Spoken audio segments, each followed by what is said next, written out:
Every town has its quiet heroes. People who show up when others run away. People who risk their own lives to protect strangers. In 2018, in a small Illinois suburb, one of those heroes stepped forward. His name was Jemel Roberson. But on a cold November night, after disarming a gunman and saving lives, Jemel's courage would be repaid in the most unimaginable way.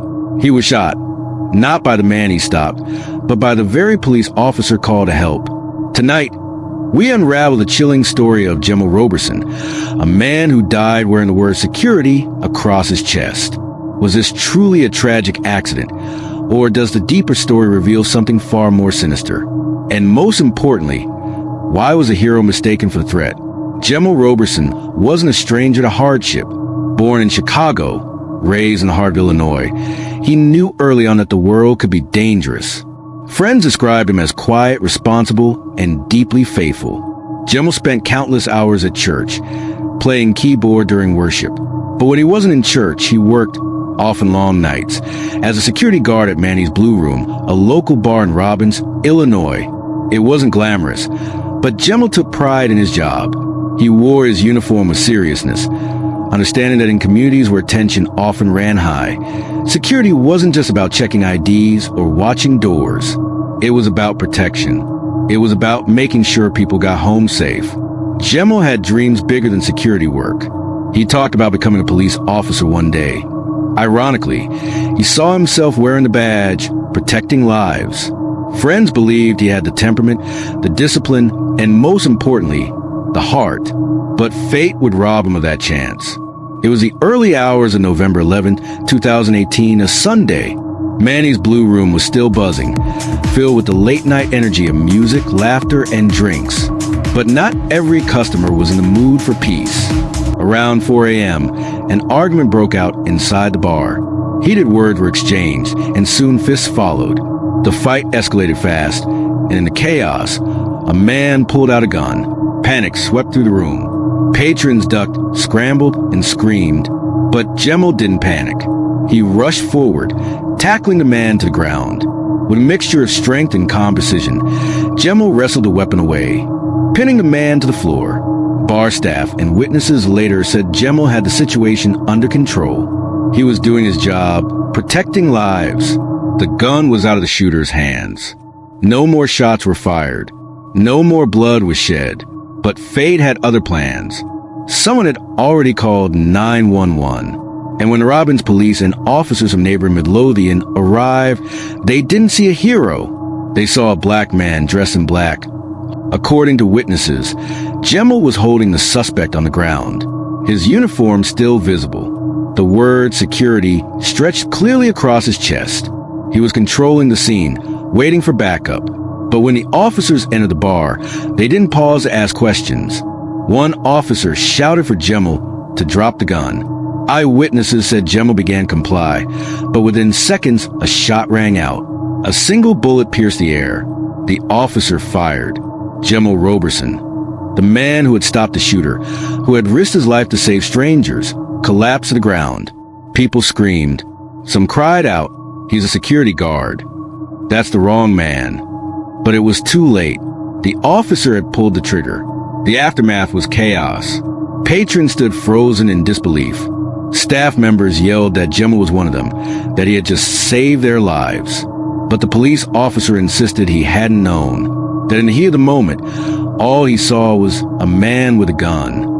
For Jemel's family, the news was unbearable. Their son, their friend, their protector, killed not by a criminal, but by the very system he wanted to join.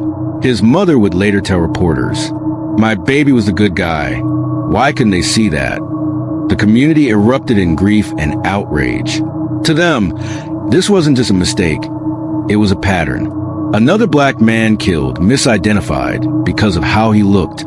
But was it just misidentification? Or was something deeper at play? Official reports said Jemel ignored orders to drop the gun. But witnesses painted a different picture. They insisted Jemel had the situation under control and that he was complying when the officer opened fire. Why such conflicting accounts? Investigators initially labeled it a tragic accident, a misunderstanding in a chaotic scene. But as the case unfolded, cracks began to appear. Some questioned why Jemel wasn't given more time to comply, why the officer fired so quickly, why training protocols seemed to fail in the most crucial moment. Others asked, was Jemel targeted because he was black, armed, in control? After all, police are trained to identify uniforms, to assess the situation before firing. Jemel wore the word security in bold letters. How could that have been missed? Unless it wasn't missed. As investigators dug deeper, a troubling picture emerged. This wasn't just about one mistake. Rumors spread about racial bias within the department. Officers allegedly held stereotypes about armed black men being dangerous, even when lawful. And then came whispers. The officer who shot Jemel had a history. Prior complaints of aggressive behavior. Allegations of misconduct. None substantiated. But the pattern was there. Was Jemel a victim of not just one officer's snap judgment, but of a system already stacked against men who looked like him? The deeper investigators looked, the more contradictions surfaced. Witnesses who said Jemel was never warned. Others who claimed the officer acted before fully entering the room. And then, troublingly, missing radio records. Did the truth vanish into cracks of bureaucracy, or was someone deliberately burying it? In the days that followed, vigils were held.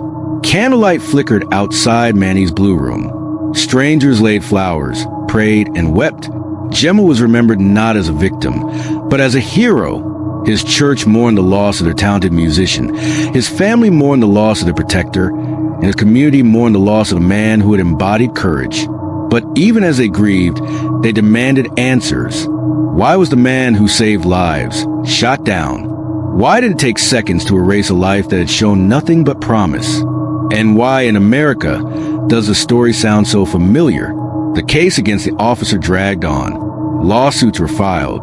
The Roberson family argued this was not just an accident, but negligence, even recklessness.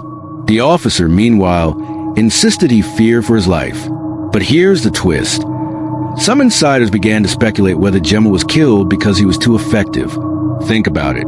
A black man, armed, in control of a chaotic scene, saving lives, exactly what many white officers claimed to do. Yet when Jemel succeeded, he was perceived as a threat, not an ally.